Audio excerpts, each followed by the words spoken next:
for huge swathes of destruction.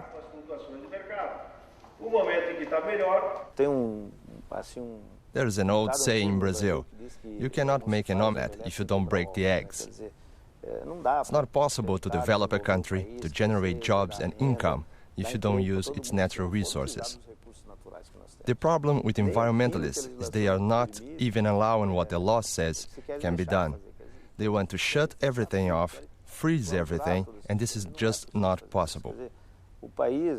This country is not a big producer of computers or other technologies or manufacturing goods.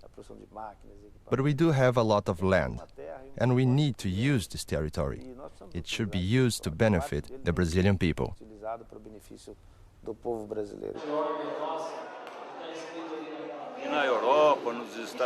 Europe and the US consume a lot of meat, and we produce the best beef in the world.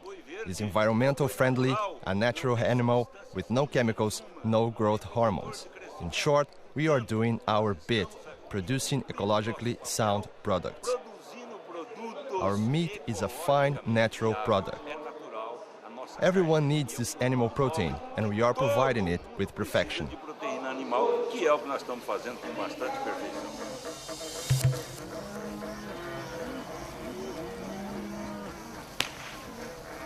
With millions of poor to feed and huge foreign debts to pay, you can't deny Brazilians the right to develop what is almost 60% of their country.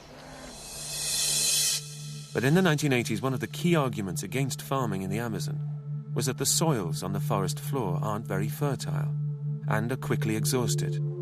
Some environmentalists estimated that up to 2/3 of the Amazon would be desert by the turn of the century. So where is the desert? Or was this just another exaggeration?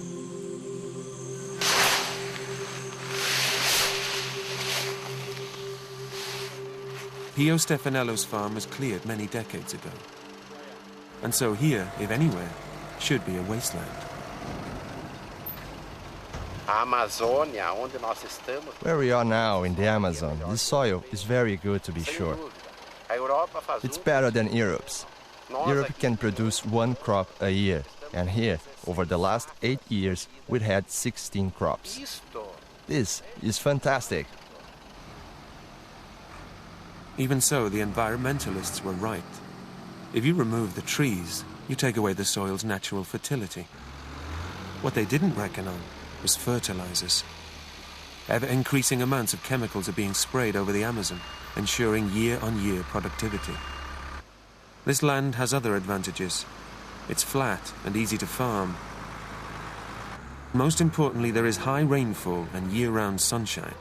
It's ironic that the two things that make the Amazon so rich in nature are bringing about the rainforest's destruction.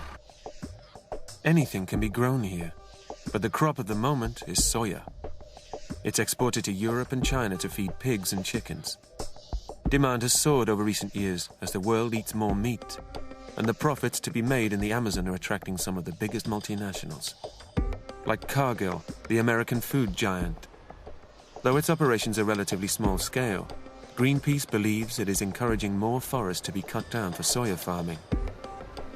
They say the company has a lot to answer for.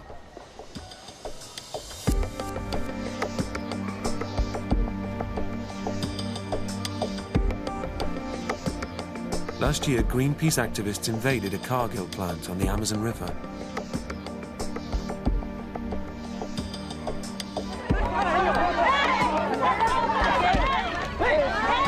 Some employees didn't see the funny side.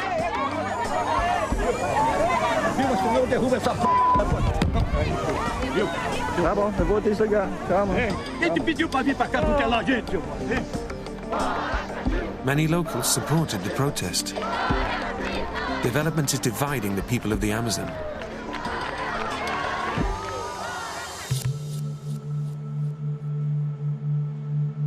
Cargill's setup in the region is small compared to elsewhere in Brazil.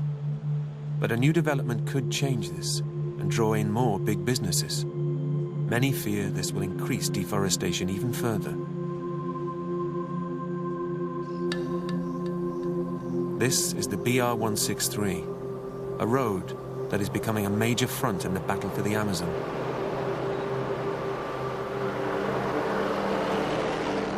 It runs 1,700 kilometers from Cuiabá to the city of Santarém, deep in the Amazon. Its northern section is a dirt track running through huge areas of untouched forest. The government is planning to tarmac it, turning the BR-163 into a superhighway that will open up the very heart of the Amazon. An untarmacked road is almost impassable during the rainy season, whereas a paved one can be used all year round, halving transport costs. Experience in Brazil has shown that when a road is paved, destruction quickly follows. It's no coincidence that the arc of deforestation has only advanced as far as the tarmac.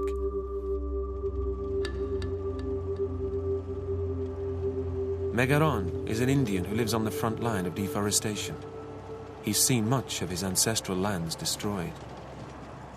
What has the BR-163 brought to this area? So much destruction. Everything that I see here was a forest a year ago. It was all forest. We were driving past a plantation of soya. Everything you can see is soya. To grow soya, the farmers cut down the trees, they clear the forest, they pull up the stumps, and they even get rid of the roots of the tree.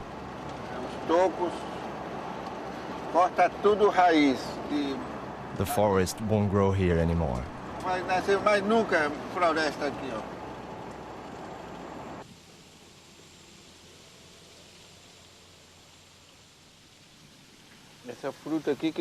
This is it.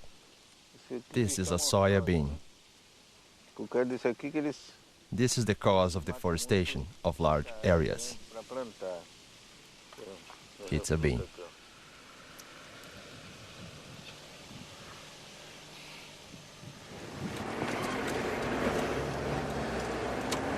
This is Colíder, a frontier town.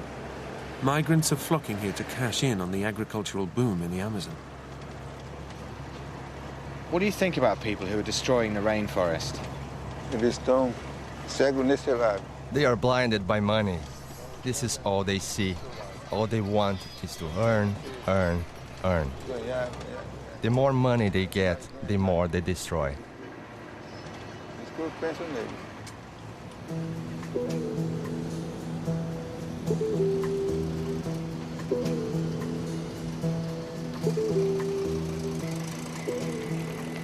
The population of Colíder has increased 5 times since the 1980s. This is what awaits the virgin forest to the north if the BR-163 is tarmacked.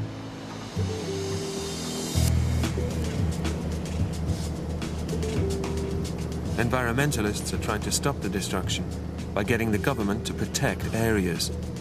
They've been very successful in the past. Pushing the panic button in the 1980s did have an effect. All the green areas on this map are now off-limits to development. That's 32% of the Brazilian Amazon. Our strategy is to create a mosaic of protected areas here in the south, stopping the frontier from Mato Grosso. So one Belgium here, half a Belgium here. Since the 1980s, the standard unit of measurement for areas lost or protected is 30,000 square kilometers, an area the size of Belgium. What we want is to create a lot of green Belgians, yeah? Sometimes light green Belgians, but let's feed the Amazon with a lot of Belgians. The Amazon is larger than Europe, with huge untouched areas, so there are many more Belgiums left to be destroyed or protected.